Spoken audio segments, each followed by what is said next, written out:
जी आयां नूं सत श्री अकाल खुश आमदीद दोस्तों। मैं हाँ जरमनजीत सिंह रंधावा ते लैके हाज़र हाँ किसान वीरां लई हफ्तावारी शो साडी खेती। साडे इस हफ्तावारी खेती आधारित प्रोग्राम दे विच अज सब तो पहलां गल करांगे पशु पालन किते दी। दोस्तों तुहानूं पता ही है कि पिछले दिनी मुक्तसर की धरती उत्ते पंजाब सरकार वालों हर साल की तरह लगाया जाता 8वां कौमी पशुधन चैंपीयनशिप ते एक्सपो 2016 का प्रबंध किया गया, जिस विच देश भर तो चोटी के पशु पालकों ने हिस्सा लिया और इस दौरान जेतूआं नूं करोड़ों रुपए के इनाम भी वंडे गए। सो फिर आपां भी देखिए इस पशुधन मेले दीयां कुछ खास झलकियां।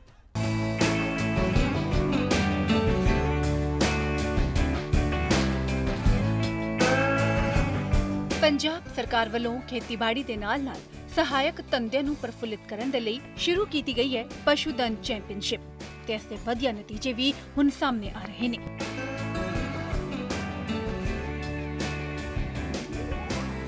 ਪਸ਼ੂ ਪਾਲਣ ਵਿਭਾਗ ਦੀ ਅਗਵਾਈ ਅਤੇ ਸੁਚੱਜੇ ਯਤਨਾਂ ਹੇਠਾਂ 8ਵੀਂ ਕੌਮੀ ਪਸ਼ੂਧਨ ਚੈਂਪੀਅਨਸ਼ਿਪ ਅਤੇ ਐਕਸਪੋ 2016 ਮੁਕਤਸਰ ਦੇ ਵਿੱਚ ਕਰਵਾਈ ਗਈ। ਮੁਕਤਸਰ ਦੇ ਇਸ ਪਸ਼ੂ ਮੇਲੇ ਦੇ ਵਿੱਚ ਖਾਸ ਤੌਰ ਤੇ ਕਿਸਾਨਾਂ ਨੂੰ ਖੇਤੀ ਵਿਭਿੰਨਤਾ ਦੇ ਵੱਲ ਲਿਆਉਣ ਦੀ ਸਫਲ ਕੋਸ਼ਿਸ਼ ਕੀਤੀ ਗਈ।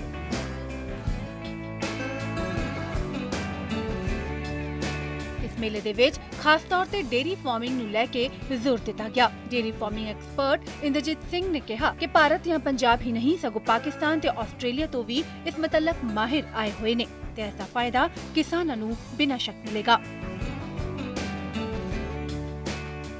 उन्होंने कहा कि पाकिस्तान दे विच दुध की काफी कमी है। जेकर साडा वाघा सरहद खुल जाए तो असीं पाकिस्तान दे लई दुध भेज सकते हैं, जिसका फायदा बिना शक साडे किसानां नूं होएगा। उन्होंने कहा कि आस्ट्रेलिया ते भारत दा डेयरी फार्मिंग नूं लैके वातावरण एक जिहा है। असीं आस्ट्रेलिया तो जानवरां दी ब्रीड भी लै सकते हैं ते उन्हां नूं दे भी सकते हैं ते इस दा फायदा साडे किसान वड्डे पद्धर ते चुक सकणगे। इमरान सैयद जिहड़ा कि आस्ट्रेलिया दे विच इस वेले पाकिस्तान दा रहण वाला, पाकिस्तान दी डेयरी बारे उन्हें गलबात दसी कि पाकिस्तान दे विच दुध दी पैदावार नूं ओह वधाउण वास्ते आस्ट्रेलिया दे नाल किवें उहने कंट्री नूं पूल करवा रहा है। आस्ट्रेलिया दी डेलीगेशन ये भी गल दसी कि पंजाब ते दे जिहड़ा आस्ट्रेलिया दा बहुता वायुमंडल इक्को जिहा ही आ, इत्थे भी खुला नक्के वडमा पानी है, इत्थे भी जमीनां खुल्लियां और आपां उत्थों ट्रांसफर टैक्नोलॉजी कर सकदे आ। किसानां ने भी डेयरी फार्मिंग नूं लैके खासी रुचि दिखाई। हरियाणा तो आए किसान चरणजीत सिंह ने कहा कि 2008 तो इस मेले दे विच आ रहा है। हर बार वो अपनी जर्सी ते HF गां लैके आंदा है, जिस दा दुध वो पहला 40 किलो लैंदा सी ते अज वही दुध 46 किलो तो भी पार हो गया। इस किसान मुताबिक उसनूं पशु मेले दे विच आके बहुत फायदा हुंदा है। जिथे उसनूं नवीं तकनीक दा पता चलदा है, उत्थे वो अपने किते दे विच भी उस तकनीक नूं अपना के फायदा चुक पांदा है। ਅਸੀਂ 2008 ਤੋਂ ਆ ਰਹੇ ਹਾਂ।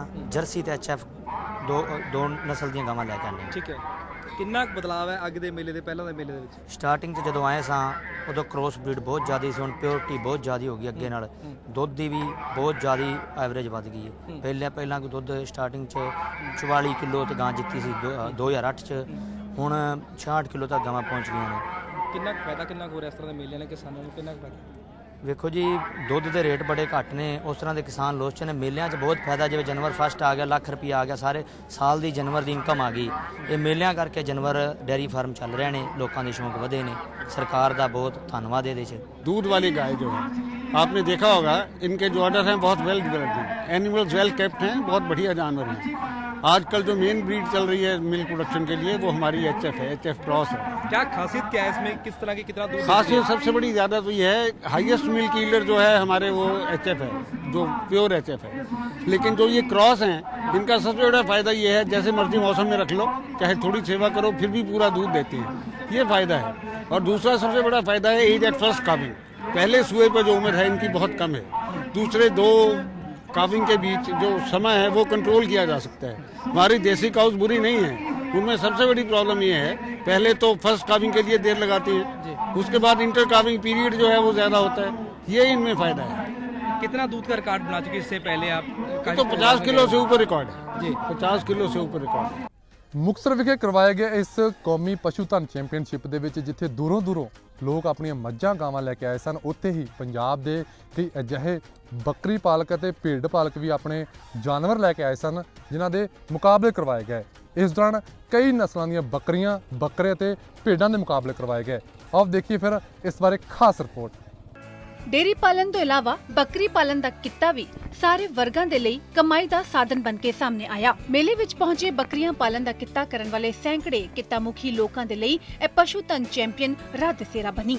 ਪੰਜਾਬ ਦੇ ਸਰਹੱਦੀ ਜ਼ਿਲ੍ਹਿਆਂ ਫਾਜ਼ਿਲਕਾ, ਫਿਰੋਜ਼ਪੁਰ, ਤਰਨਤਾਰਨ, ਗੁਰਦਾਸਪੁਰ ਅਤੇ ਸ਼੍ਰੀ ਅੰਮ੍ਰਿਤਸਰ ਸਾਹਿਬ ਵਿੱਚ ਇਸ ਵੇਲੇ ਜਮਨਾਪਾਰੀ, ਯਤਲ, ਪਹਾੜੀ, ਬਾਰਬਰੀ, ਬੀਕਾਨੇਰੀ ਅਤੇ ਬੀਟਲ ਕਿਸਮ ਦੀਆਂ ਬੱਕਰੀਆਂ ਦੀਆਂ ਕਿਸਮਾਂ ਦੀ ਸਾਂਭ ਸੰਭਾਲ ਕੀਤੀ ਜਾ ਰਹੀ ਹੈ। ਇਨ੍ਹਾਂ ਜ਼ਿਲ੍ਹਿਆਂ ਦੇ ਬਹੁਤ ਸਾਰੇ ਲੋਕ ਬੱਕਰੀ ਪਾਲਣ ਦਾ ਕਿੱਤਾ ਕਰਨ ਨੂੰ ਤਰਜੀਹ ਦੇਣ ਲੱਗ ਪਏ ਨੇ। 8ਵੀਂ ਕੌਮੀ ਪਸ਼ੂ ਧਨ ਚੈਂਪੀਅਨ ਦੇ ਵਿੱਚ ਪਹੁੰਚੇ ਬੱਕਰੀ ਪਾਲਣ ਦਾ ਕਿੱਤਾ ਹੁਣ ਕਿਸੇ ਖਾਸ ਵਰਗ ਦੀ ਨਿਸ਼ਾਨੀ ਨਹੀਂ ਰਿਹਾ, ਸਗੋਂ ਹੁਣ ਹਰ ਵਰਗ ਦੀ ਪਹਿਚਾਣ ਬਣਦਾ ਜਾ ਰਿਹਾ ਹੈ। ਇਸ ਪਸ਼ੂ ਧਨ ਚੈਂਪੀਅਨਸ਼ਿਪ ਦੇ ਵਿੱਚ ਪਹੁੰਚੇ ਲੋਕਾਂ ਮੁਤਾਬਿਕ ਉਹ ਹੁਣ ਆਰਥਿਕ ਵਿਕਾਸ ਵਿੱਚ ਨਵੀਂ ਪਹੁੰਚ ਅਪਣਾਉਣ ਲੱਗੇ ਨੇ। ਉਹਨਾਂ ਦੇ ਲਈ ਬੱਕਰੀ ਪਾਲਣ ਦਾ ਕਿੱਤਾ ਕਾਫੀ ਵੱਡੇ ਪੱਧਰ ਤੇ ਲਾਹੇਵੰਦ ਰਿਹਾ ਹੈ।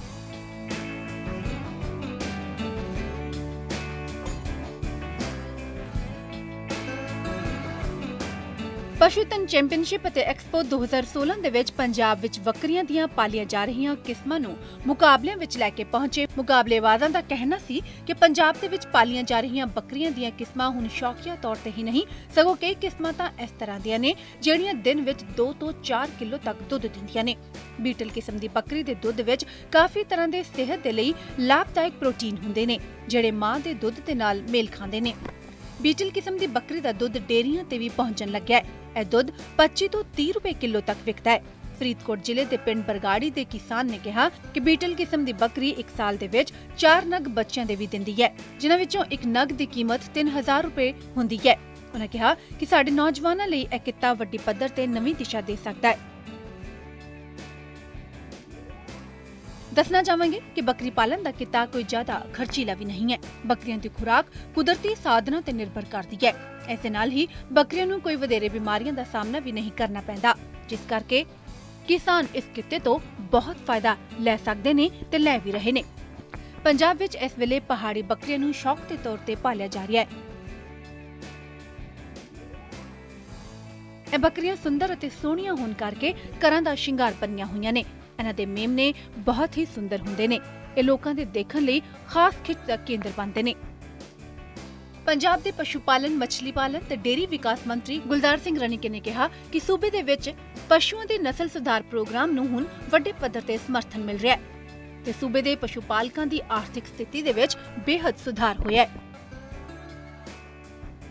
ਉਨ੍ਹਾਂ ਕਿਹਾ ਕਿ ਪਸ਼ੂ ਪਾਲਣ ਪੰਜਾਬੀਆਂ ਦਾ ਵਿਰਾਸਤੀ ਪੇਸ਼ਾ ਹੈ ਤੇ ਪੰਜਾਬ ਸਰਕਾਰ ਨੇ ਇਸ ਵਿਵਸਾਏ ਨੂੰ ਪ੍ਰਫੁੱਲਿਤ ਕਰਨ ਦੇ ਲਈ ਕਈ ਪਲਾਨਸ ਵੀ ਸ਼ੁਰੂ ਕੀਤੇ ਨੇ। ਜ਼ਿਲ੍ਹਾ, ਸੂਬਾ ਤੇ ਕੌਮੀ ਪੱਧਰ ਦੇ ਮੁਕਾਬਲੇ ਵੀ ਕਰਵਾਏ ਗਏ ਨੇ, ਜਿਸ ਦੇ ਨਾਲ ਪਸ਼ੂ ਪਾਲਕਾਂ ਦੇ ਵਿੱਚ ਚੰਗੀ ਨਸਲ ਦੇ ਜਾਨਵਰ ਪਾਲਣ ਦੀ ਹੋੜ ਵਧੀ ਹੈ। ਸਾਨੂੰ ਇਹੋ ਜਿਹੇ ਪਸ਼ੂ ਧਨ ਚੈਂਪੀਅਨਸ਼ਿਪ ਦੀ ਲੋੜ ਆ ਕਿ ਪੰਜਾਬ ਸਾਡਾ ਜਿਹੜਾ ਉਹ ਖੇਤੀਬਾੜੀ ਪ੍ਰਧਾਨ ਸੂਬਾ ਹੈ। ਖੇਤੀਬਾੜੀ ਜਿਹੜੀ ਮੈਂ ਸਮਝਦਾ ਕਿ ਅੱਜ ਇਹਦਾ ਲਾਹੇਵੰਦ ਧੰਦਾ ਨਹੀਂ ਰਿਹਾ, ਆਮਦਨ ਕਿਸਾਨ ਦੀ ਘੱਟ ਰਹੀ, ਖਰਚੇ ਵਧ ਰਹੇ ਤੇ ਉਹਦੇ ਨਾਲ ਸਾਡੇ ਸਹਾਇਕ ਕਿੱਤੇ ਜਿਹੜੇ ਨੇ ਡੇਅਰੀ, ਫਿਸ਼ਰੀ, ਗਰੀ ਜਾਂ ਹੋਰ ਸਾਰੇ ਨਾਲ ਨੇ, ਇਹਨਾਂ ਨੂੰ ਉਤਸ਼ਾਹਿਤ ਕਰਨ ਵਾਸਤੇ ਮੈਂ ਮਾਨਯੋਗ ਮੁੱਖ ਮੰਤਰੀ ਸਾਹਿਬ ਦਾ, ਸਾਹਿਬ ਪ੍ਰਕਾਸ਼ ਸਿੰਘ ਬਾਦਲ ਜੀ ਦਾ, ਡਿਪਟੀ ਸੀਐਮ ਸਾਹਿਬ ਦਾ, ਸਮੁੱਚੀ ਸਰਕਾਰ ਦਾ ਧੰਨਵਾਦ ਵੀ ਕਰਨਾ ਕਿ ਉਹ ਬਹੁਤ ਸਾਨੂੰ ਸਮੇਂ-ਸਮੇਂ ਤੇ ਸੇਧ ਵੀ ਦਿੰਦੇ ਰਹਿੰਦੇ, ਪ੍ਰੇਰਿਤ ਵੀ ਕਰ ਦਿੰਦੇ ਵੀ ਜ਼ਿਆਦਾ ਧਿਆਨ ਦਿੱਤਾ ਜਾਵੇ, ਵਿਭਾਗ ਵੀ ਦਿੰਦਾ।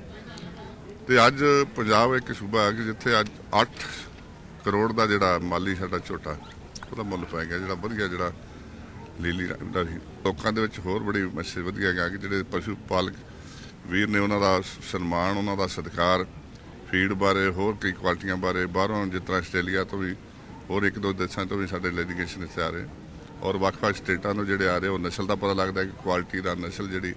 ਤਾਂ ਮੈਂ ਸਮਝਦਾ ਕਿ ਅੱਜ ਇਹਨਾਂ ਮੇਲਿਆਂ ਦੀ ਸਾਨੂੰ ਇਹਨਾਂ ਪਸ਼ੂ ਧਨ ਚੈਂਪੀਅਨਸ਼ਿਪ ਦੀ ਜ਼ਰੂਰਤ ਸੀ, ਜਿਹੜੀ ਕਿ ਬਹੁਤ ਇਹਦੇ 'ਚ ਸਾਨੂੰ ਕਾਮਯਾਬੀ ਮਿਲੀ ਆ। ਇਹਨਾਂ ਮੁਕਾਬਲਿਆਂ ਦਾ ਹੀ ਨਤੀਜਾ ਹੈ ਕਿ ਅੱਜ ਸੂਬੇ ਦੇ ਵਿੱਚ ਨੀਲੀ ਰਾਵੀ ਮੱਝ ਦਾ 50 ਲੱਖ ਤੇ ਮੱਝ ਦੀ ਕੀਮਤ 8 ਕਰੋੜ ਰੁਪਏ ਤੱਕ ਪਹੁੰਚ ਚੁੱਕੀ ਹੈ। ਪਸ਼ੂ ਮੇਲੇ ਦੇ ਵਿੱਚ ਗਾਵਾਂ, ਮੱਝਾਂ, ਘੋੜੇ, ਕੁੱਤਿਆਂ ਦੇ ਨਸਲੀ ਮੁਕਾਬਲੇ ਵੀ ਕਰਵਾਏ ਗਏ। ਇਹ ਮੁਕਾਬਲੇ ਬੇਹੱਦ ਦਿਲਚਸਪ ਰਹੇ।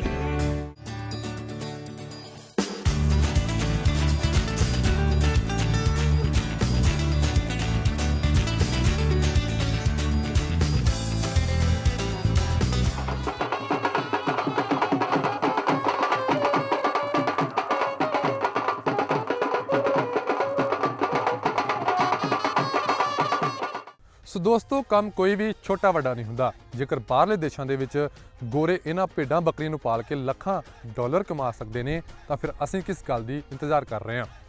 ਫਿਲਹਾਲ ਇੱਥੇ ਰੁਕਦੇ ਹਾਂ ਛੋਟੀ ਜਿਹੀ ਬ੍ਰੇਕ ਲਈ। ਬ੍ਰੇਕ ਤੋਂ ਬਾਅਦ ਜਦੋਂ ਵਾਪਸ ਆਵਾਂਗੇ ਤਾਂ ਪਸ਼ੂਧਨ ਚੈਂਪੀਅਨਸ਼ਿਪ ਦੀਆਂ ਕੁਝ ਹੋਰ ਰੌਣਕਾਂ ਵੀ ਤੁਹਾਡੇ ਸਾਹਮਣੇ ਲੈ ਕੇ ਹਾਜ਼ਰ ਹੋਵਾਂਗੇ।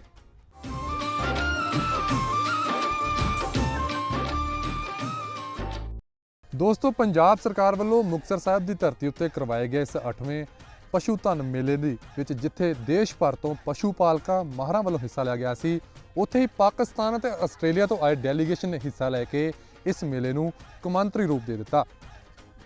ਪਾਕਿਸਤਾਨ ਤੋਂ ਆਏ ਡੈਲੀਗੇਸ਼ਨ ਨੇ ਪਾਕਿਸਤਾਨ ਦੇ ਵਿੱਚ ਆਪਣੇ ਡੇਅਰੀ ਫਾਰਮਿੰਗ ਦੇ ਵਿੱਚ ਸਫਲ ਤਜਰਬਿਆਂ ਨੂੰ ਇੱਥੋਂ ਦੇ ਕਿਸਾਨਾਂ ਦੇ ਨਾਲ ਸਾਂਝਾ ਕੀਤਾ। ਹੋਰ ਕੀ ਕੁਝ ਕਿਹਾ ਉਹਨਾਂ ਨੇ, ਆਓ ਦੇਖਦੇ ਹਾਂ ਸਾਡੀ ਇਸ ਖਾਸ ਰਿਪੋਰਟ ਦੇ ਵਿੱਚ। 8ਵੀਂ ਪਸ਼ੂਧਨ ਚੈਂਪੀਅਨਸ਼ਿਪ ਦੇ ਵਿੱਚ ਲੋਕਾਂ ਦਾ ਇਕੱਠ ਸਿਰਫ ਪੰਜਾਬ ਜਾਂ ਭਾਰਤ ਤੱਕ ਹੀ ਸੀਮਿਤ ਨਹੀਂ ਸੀ, ਸਗੋਂ ਪਾਕਿਸਤਾਨ ਤੇ ਆਸਟ੍ਰੇਲੀਆ ਤੋਂ ਵੀ ਲੋਕਾਂ ਦੇ ਵੱਡੇ ਪੱਧਰ ਤੇ ਡੈਲੀਗੇਸ਼ਨਸ ਪਹੁੰਚੇ ਹੋਏ ਸਨ। ਮੈਨੂੰ ਜੀ ਬੜਾ ਸੋਹਣਾ ਲੱਗਦਾ ਜੀ, ਇਵੇਂ ਲੱਗਦਾ ਜਿਵੇਂ ਮੈਂ ਆਪਣੇ ਘਰ ਆਏ ਆ ਤੇ ਕੋਈ ਡਿਫਰੈਂਸ ਨਹੀਂ। ਮੈਂ ਅੱਜ ਬਠਿੰਡਾ ਤੋਂ ਇੱਥੇ ਆਇਆ ਜੀ ਤੇ ਰਾਜ ਮੈਂ ਸਾਰੇ ਖੇਤੀਬਾੜੀ ਵੇਂਦਾ ਆਇਆ ਤੇ ਮੇਰੇ ਖਿਆਲ ਵਿੱਚ ਤੇ ਬੜਾ ਸੋਹਣਾ ਹੈ ਜੀ। ਤੇ ਇੱਥੇ ਮੈਂ ਆ ਕੇ ਡਾਕਟਰ ਇੰਦਰਜੀਤ ਸੀ ਤੇ ਨਾਲ ਉਪਲ ਸਾਹਿਬ ਨੇ ਇੱਥੇ ਨਾਬ ਡੇਰੀ ਦੇ ਸੈਮੀਨਾਰ ਵਿੱਚ ਅਸੀਂ ਪਾਰਟਿਸਿਪੇਟ ਕੀਤਾ ਤੇ ਸਾਡਾ ਜਿਹੜਾ ਪਾਕਿਸਤਾਨ ਦਾ ਐਕਸਪੀਰੀਅੰਸ ਹੈ ਡੇਰੀ ਡਿਵੈਲਪਮੈਂਟ ਵਿੱਚ, ਉਹ ਅਸੀਂ ਆ ਕੇ ਇੱਥੇ ਸ਼ੇਅਰ ਕੀਤਾ ਤੇ ਜਿਵੇਂ ਅਸੀਂ ਪਾਕਿਸਤਾਨ ਵਿੱਚ ਅਸੀਂ ਸਕਸੈਸ ਲਈ ਹੈ ਕਿ ਸਾਡੀ ਜਿਹੜੀ ਉੱਥੇ ਯੀਲਡ ਹੈ ਪਰ ਡੇ ਦੀ ਹੁਣ 27 ਲੀਟਰ ਤੇ ਆਈ ਹੈ ਐਵਰੇਜ, ਸਪੈਸ਼ਲੀ ਆਸਟ੍ਰੇਲੀਅਨ ਕੈਟਲ ਦੀ। ਮੈਂ ਪਾਕਿਸਤਾਨੀ ਕੈਟਲ ਦੀ ਗੱਲ ਨਹੀਂ ਕਰਦਾ ਪਿਆ ਕਿ ਸਾਈਵਾਲ ਦੀ ਉੱਥੇ 27 ਲੀਟਰ ਆ ਗਈ ਹੈ, ਕਿਉਂਕਿ ਸਾਈਵਾਲ ਹਲੇ ਟਾਈਮ ਲੱਗਣਾ ਹੈ ਕਿ ਸਾਈਵਾਲ ਜਾਂ ਉੱਥੇ ਦੀ ਜਿਹੜੀ ਚੋਲਿਸਤਾਨੀ ਹੈ ਰੈੱਡ ਸਿੰਧੀ ਬਰੀਡ ਹੈ ਜਾਂ ਹਿੰਦੁਸਤਾਨ ਹੈ ਜਿਹੜੀ ਮੈਂ ਇੱਥੇ ਮੁਰਾ ਵੇਚਦਾ ਪਿਆ ਜਾਂ ਇੱਥੇ ਨੀਲੀ ਰਾਵੀ ਹੈ ਸਾਡੇ ਆਲੇ ਦੁਆਲੇ, ਤੇ ਉਹ ਜਿਹੜਾ ਹਲੇ ਟਾਈਮ ਲੱਗਣਾ ਜੀ। ਪੰਜਾਬੀ ਲਈ ਤੇ ਮੇਲਾ ਜਿਹੜਾ ਬੜਾ ਉਹਦਾ ਉਹ ਸਾਰੀ ਸ਼ੈਵਾਂ ਖਿੱਚ ਲੈਂਦਾ ਇੱਥੇ। ਤੇ ਮੈਂ ਅੱਜ ਮੈਂ ਸਵੇਰੇ ਇੱਥੇ ਘੋੜੇ ਵੀ ਵੇਖੇ ਹਨ। ਪੰਜਾਬੀ ਜ਼ਿਮੀਦਾਰ ਜਿਹੜਾ ਹੈ ਉਹ ਸਾਰੀਆਂ ਸ਼ੈਵਾਂ ਨੂੰ ਸਮਝਦਾ ਹੈ, ਲੇਕਿਨ ਗੱਲ ਇਹ ਕਿ ਹੁਣ ਟਾਈਮ ਆ ਗਿਆ ਹੈ ਕਿ ਵੀ ਉਹ ਜੇ ਜ਼ਿਮੀਦਾਰ ਦੀ ਪਹਿਲੇ ਸ਼ਾਨ ਹੁੰਦੀ ਸੀ ਕਿ ਜੀ ਉਹਨੇ ਬਫਲੋ ਰੱਖੀ ਹੈ, ਮੱਝਾਂ ਰੱਖੀਆਂ ਜਾਂ ਗਾਵਾਂ ਰੱਖੀਆਂ ਆਪਣੇ ਪਰਸਨਲ ਲਈ, ਤੇ ਹੁਣ ਜਿਹੜਾ ਇਹ ਬਿਜ਼ਨਸ ਹੈ, ਹੁਣ ਜਿਹੜਾ ਬਿਜ਼ਨਸ ਹੈ ਉਹ ਪਾਕਿਸਤਾਨ ਅਸਾਂ ਕੀਤਾ ਜੇ ਤੇ 4-4 ਹਜ਼ਾਰ ਗਾਵਾਂ ਸਾਡੇ ਕੋਲ ਆਈਆਂ ਲੋਕਾਂ ਨੇ ਰੱਖੀਆਂ ਤੇ ਉਹ ਹੁਣ ਜਿਵੇਂ ਜਿਵੇਂ ਅਸੀਂ ਵੱਧਦੇ ਪਏ ਹਾਂ ਤੇ ਉਹ ਕੰਮ ਤੇ ਜਿਹੜਾ ਹੈ ਜੀ ਉਹਦੇ ਤੇ। I love to see the positivity of the livestock and the pride that everyone has for the livestock and what they're doing.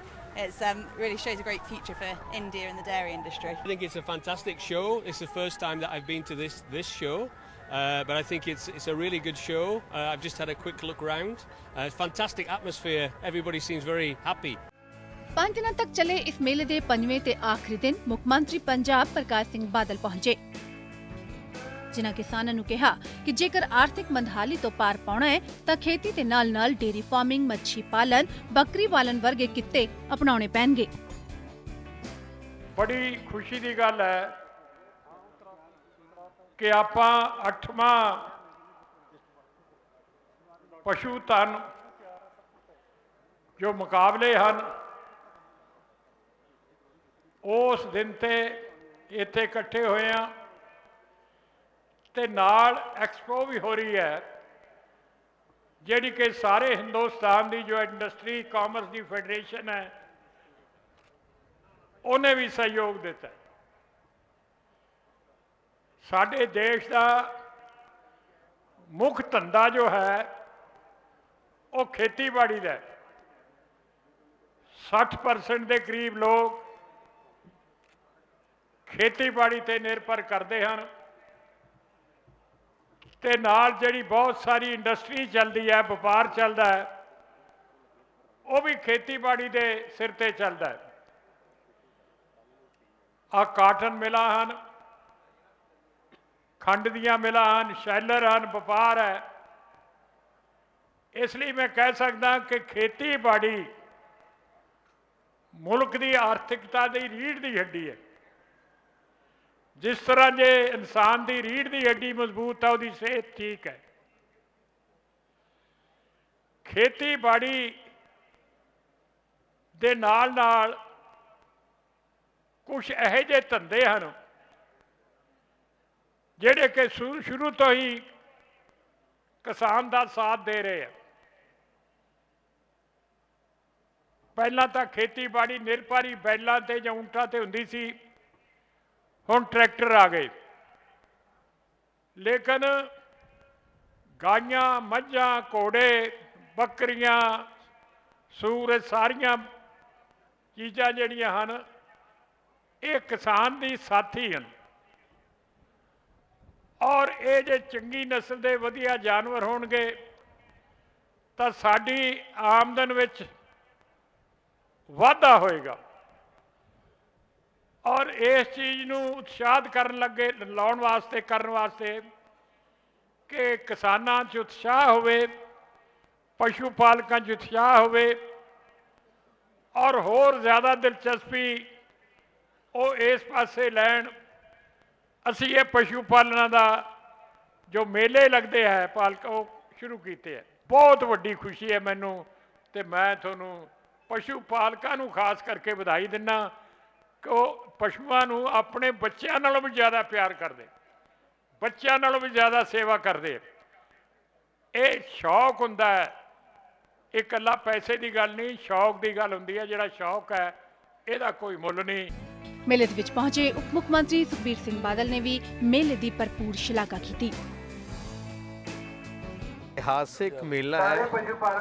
ਪਿਛਲੇ 7-8 ਸਾਲਾਂ ਤੋਂ ਜਦੋਂ ਅਸੀਂ ਸ਼ੁਰੂ ਕੀਤਾ ਉਦੋਂ ਕੁਆਲਿਟੀ ਆਫ ਜਿਹੜੇ ਜਾਨਵਰ ਪੰਜਾਬ 'ਚ ਇੰਨੀ ਚੰਗੀ ਨਹੀਂ ਸੀ। ਪਿਛਲੇ 7-8 ਸਾਲਾਂ 'ਚ ਦ ਕੁਆਲਿਟੀ ਆਫ ਜਾਨਵਰ ਬਰੀਡ ਇੰਪਰੂਵਮੈਂਟ ਹੋਈ ਹੈ, ਮਿਲਕ ਦੀ ਕੁਆਂਟੀਟੀ ਇੰਪਰੂਵ ਹੋਈ ਹੈ। ਇੱਕ ਮੈਨੂੰ ਲੱਗਦਾ ਵਨ ਆਫ ਦ ਮੇਜਰ ਸਕਸੈਸਸ ਆਪਣੇ ਇਹ ਜਿਸ ਤਰ੍ਹਾਂ ਇੱਕ ਗਾਣੇ 67 ਕਿਲੋ ਦੇ ਦੁੱਧ ਦਿੱਤਾ ਜੀ, ਅੱਗੇ ਹੁਣ ਤੁਸੀਂ ਕੀ ਸਮਝਦੇ ਪੰਜਾਬ ਦੇ ਪਸ਼ੂ ਪਾਲਕ? ਪੰਜਾਬ ਸਭ ਤੋਂ ਜ਼ਿਆਦਾ ਮਿਲਕ ਪ੍ਰੋਡਿਊਸਿੰਗ ਸਟੇਟ ਬਣ ਗਿਆ ਹੈ, ਤੇ ਜਿਵੇਂ ਜਾਨਵਰ ਇੰਪਰੂਵ ਹੁੰਦੀ ਆ ਖੇਤੀ ਨਾਲੋਂ it's like another added income for farmers. ਬਿਨਾਂ ਸ਼ੱਕ ਪਸ਼ੂ ਧਨ ਹੀ ਅਸਲ ਧਨ ਹੈ। ਕਿਸਾਨ ਆਪਣੇ ਇਸ ਪਸ਼ੂ ਧਨ ਰਾਹੀਂ ਆਰਥਿਕ ਤੌਰ ਤੇ ਖੁਦ ਨੂੰ ਮਜ਼ਬੂਤੀ ਦੇ ਸਕਦਾ ਹੈ ਤੇ ਖੁਸ਼ਹਾਲ ਕਿਸਾਨ ਹੀ ਪੰਜਾਬ ਦੀ ਤਰੱਕੀ ਦਾ ਮੁੱਢ ਬਣਦਾ ਹੈ। ਸੋ ਵਾਕਿਆ ਹੀ ਦੋਸਤੋ ਪਸ਼ੂ ਧਨ ਬੇਸ਼ਕੀਮਤੀ ਧਨ ਹੈ ਤੇ ਪੰਜਾਬ ਸਰਕਾਰ ਵੱਲੋਂ ਇਸ ਪਸ਼ੂ ਧਨ ਨੂੰ ਸਾਂਭਣ ਲਈ ਜੋ ਉਪਰਾਲਾ ਕੀਤਾ ਗਿਆ ਹੈ ਉਹ ਵੀ ਸ਼ਲਾਘਾਯੋਗ ਹੈ। ਫਿਲਹਾਲ ਇੱਥੇ ਰੁਕਦੇ ਹਾਂ ਇੱਕ ਹੋਰ ਛੋਟੀ ਜਿਹੀ ਬ੍ਰੇਕ ਲਈ। ਬ੍ਰੇਕ ਤੋਂ ਬਾਅਦ ਜਦੋਂ ਵਾਪਸ ਆਵਾਂਗੇ ਤੇ ਗੱਲ ਕਰਾਂਗੇ ਇੱਕ ਅਜਿਹੇ ਕਿਸਾਨ ਦੀ ਜੋ ਸੂਰ ਪਾਲਣ ਦੇ ਕਿੱਤੇ ਵਿੱਚੋਂ ਲੱਖਾਂ ਰੁਪਏ ਕਮਾ ਰਿਹਾ।